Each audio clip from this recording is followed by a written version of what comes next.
to snowball for the Raiders. All right, the score, 16-3 at this point. Derek Carr trying to make something happen, and it doesn't. That right there is a pick six to the crib. Deion Jones takes it 67 yards. At this point, you knew that it was a wrap for the Raiders. Derek Carr slamming on the ground like most Raiders fans were in this moment because they went into this game in the last wild card position. And here it is, Derek Carr trying to make some happen, stepping up, and the ball is out once again. And it is recovered by the Falcons. And from there, they would just pour it on and add on to the score. The Raiders were going to lose this game 43-6. Let me repeat, 43-6. Remember the moral victory of almost winning last week? Well, they had an emotional letdown in this one. So here are head coaches John Gruden and quarterback Derek Carr after the loss.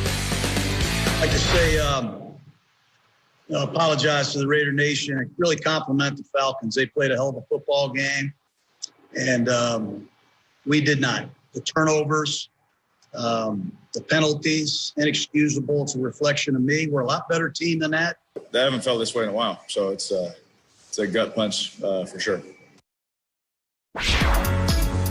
I said it, Derek Carr, don't lose this game. Everyone is behind you, and they lost, and I think the most disappointing loss among a lot of disappointing losses here in Week 11. The Raiders have fallen a game back now, the Dolphins and Colts. The Colts are on the outside of the playoff race now looking in. Triggs, what happened? Yeah, you know, last week they lost that game, and we all came in and were so positive about Derek Carr. And then one of the big things that we were saying was that Derek Carr all summer was saying, like, you know, don't disrespect me. It was very personal. Like, don't disrespect me. Like, I deserve more respect. And I think Carr knows that this is the do-or-die year for him as the Raiders quarterback. And I think after that win against, of course, the Chiefs early in the season and the way he played last week, I think we were all ready to say, okay, they've got their guy. And then as he's done over the course of his career, there's that head-scratching performance yesterday. It wasn't just a 43-6 loss. Like, it was turnover city. I mean, fumbles, interceptions. And last year, they were a 6-4 team coming off a Thursday night victory where we did flips for a week about the Raiders. What happened, Peter? They went to play the Jets in New Jersey. How'd that go? Got the doors blown off them, and then they lost 4 of their next 5 games, and they finished with a 7-9 record.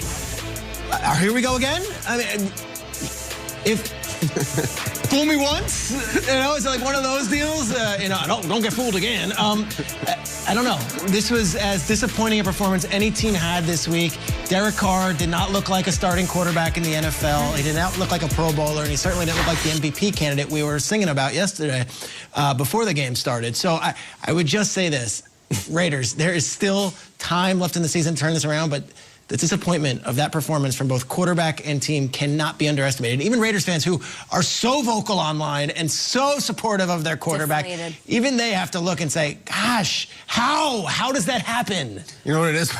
We told everyone, you got to watch this new show. It's called the 2020. You got to check this out. And they pull it up, they're like, this show sucks, it's boring, it takes, no, you gotta just wait. No, it's like, you know, the Mandalorian or Queen's Gambit or something. People turn it on, they're like, this is the show you guys wanted us to watch? All those dumb penalties, all those turnovers, they got absolutely destroyed.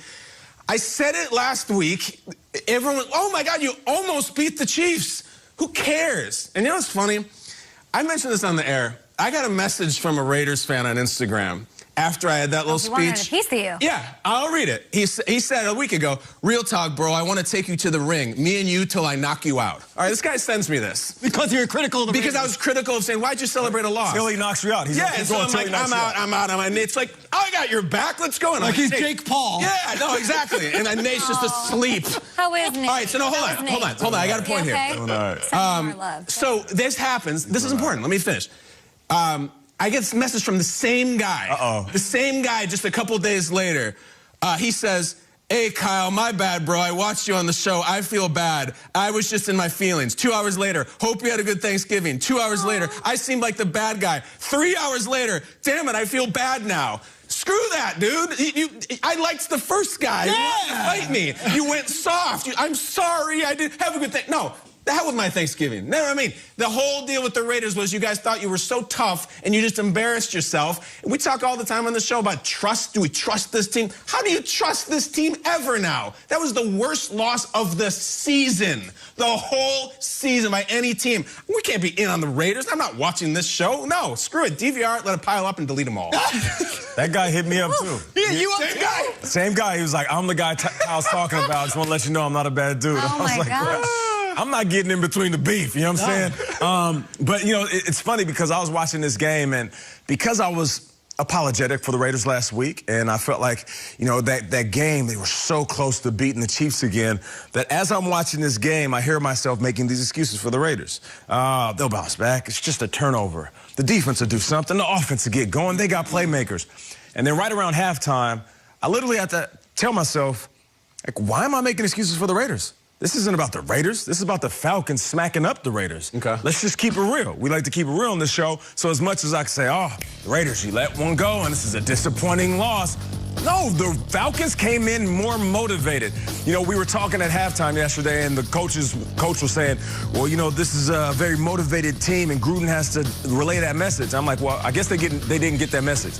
You know who relayed that message properly? Raheem Morris walked in and said, your job is on the line. My job is on the line. Our jobs are on the line. So let's go out there and play some football. Plain and simple, black and white, the better team was the Atlanta Falcons yesterday. And I'm not sure that they're going to win against the Jets next week. I think that's the kind of trust we've lost in them. I don't put it past them to lose those. They do have a shot to make up ground in the playoff race. They have the Colts and the Dolphins ahead of them, the two teams in playoff spots down the stretch of the season. I bring up something to you, though, Nate, because I'm trying to, you know, I sat on game day and was like, play Nelson Aguilar, play Derek Carr to everyone in the world. How much blame do you put on Peter Schrager? For hyping up For Derek the Carr? play calls.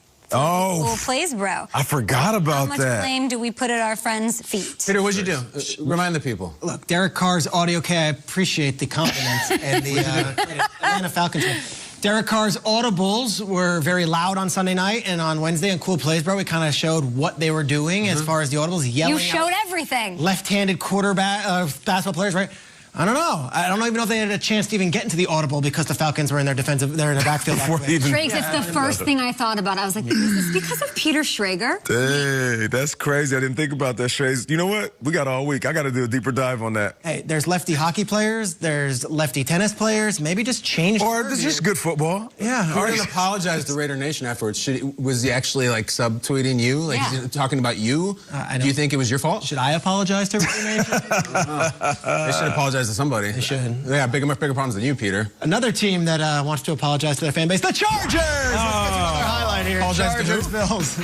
Kyle. Great one-liner. Let's go here, Josh. They're not watching. Josh Allen, here, he's not watching, whoever he is. The pitch to Beasley. Beasley throws the ball.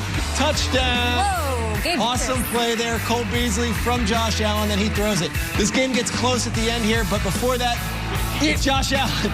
This is the Josh Allen you don't want to face at the goal line. How about right here? Do we get to see it? Spins the ball into